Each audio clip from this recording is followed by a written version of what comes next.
বিদ্যুৎ খাতকে একটা চুরির ভান্ডার তৈরি করা হয়েছিল। ওই বিগত দিনে 17 বছর যারা ফ্যাসিস্ট ছিল, স্বৈরাচার ছিল, আমাদের বাংলাদেশের যে এগিয়ে যাবে সেই বাংলাদেশকে যারা ধ্বংসে তার পথে নিয়ে গেছে।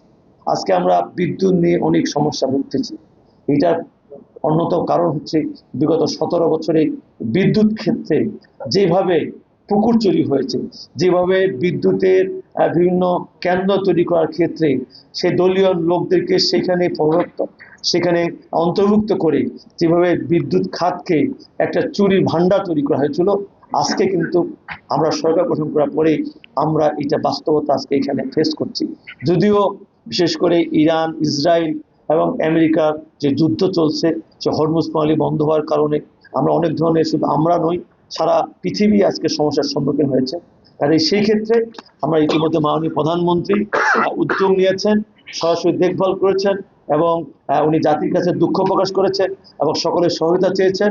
ইনশাআল্লাহ আমরা কাজ করছি, আশা করি অল্প সময়ের ভিতরেই আমরা এই যে অবস্থাটা কেটে উঠব এবং আবার বিদ্যুৎ আর স্বাভাবিকভাবে যেন আমরা সেখানে লোডশেডিং না হয়ে আমাদের মানুষের কাছে সেই বিদ্যুৎটা পৌঁছাতে পারি, তার জন্য আমরা কাজ করছি। এবং বিশেষ করে এর পাশাপাশি আমরা সোলার বিদ্যুৎটাকে আরও বেশি অগ্রাধিকার দিচ্ছি।